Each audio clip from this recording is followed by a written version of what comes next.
Kaway-kaway mga kanegro, anong kwentong weekend nyo mga idol? Kung ano sa akin, yan ang pag-uusapan natin sa videong ito. Pero bagong lahat, intro muna tayo.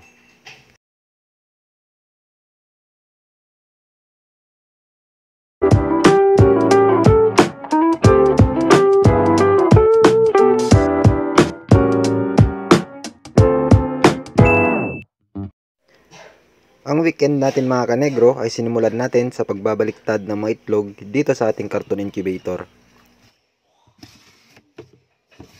May 13 eggs tayo dito mga kanegro na nagmumula sa ating mga alagang manok.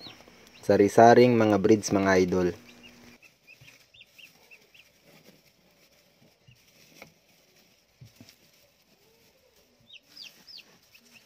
Pagkatapos nyan ay nagdagdag tayo ng tubig dito sa ating styro incubator dahil pang 18th day na ng ating mga itlog. At ayan mga idol, may mga napipisa na siya. May isang sisiw nang nakababa mga kanegro. Kaya ngayon mga idol, magdadagdag tayo ng tubig para tataas yung humidity ng ating incubator. Pagkatapos natin sa ating mga incubator mga kanegro, ay syempre kinuha na natin ang mga kitchen waste at ipapakain na natin ito sa ating alagang baboy. Ayan, happy tummy na naman ang ating mga alaga. Kasunod mga kanegro ay pagpapakain natin sa ating mga sisiw dito sa ating brooder. Ito yung brooder mga kanegro na kinalalagyan ng ating 1-month-old chicks. Ganun din, chinek na natin yung iba pang sisiw dito sa isa pang brooder. Meron tayo dito mga idol, yung 4 na black australorp at saka 2 native chicks. After nyan, minekos-mekos ko ang pagkain ng ating mga breeders at pinakain sa kanila.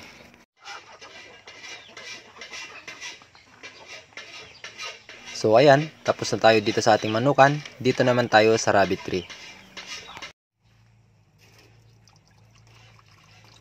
As usual mga kanegro, nagbigay lang tayo ng feeds at nagbigay na rin ng inumin nila mga idol.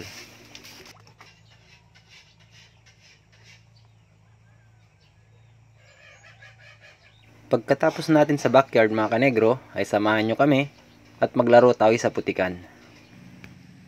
Dahil panahon ng taniman ng palay ngayon mga kanegro, ay nagbunot kami ng punla kasama ko ang aking bayaw, habang si Papa naman ay nagpapaputik na sa ating pagtatamnan.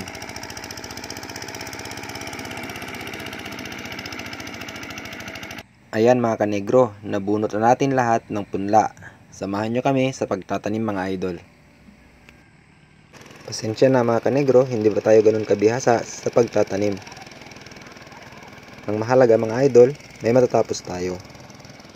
Ika nga, kahit mabagal, basta umuusad. Ito talaga yung pinaka-namiss ko sa lahat mga kanegro, ang pagmamaneho ng kuliglig. Last na nakahawak tayo ng ganito mga kanegro nung kasagsagan ng COVID mga idol. Doon yun sa ating farm, way back 2020 pa mga idol. Nakakapanibago mga kanegro, nabangga ko pa nga dito yung kuliglig sa pilapil.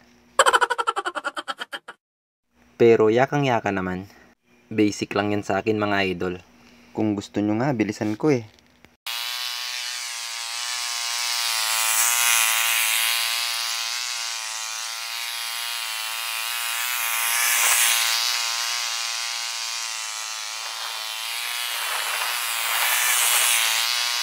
Oh, di ba? Natapos agad. Ayan mga kanegro, finally natapos na yung pagtatanim natin mga idol.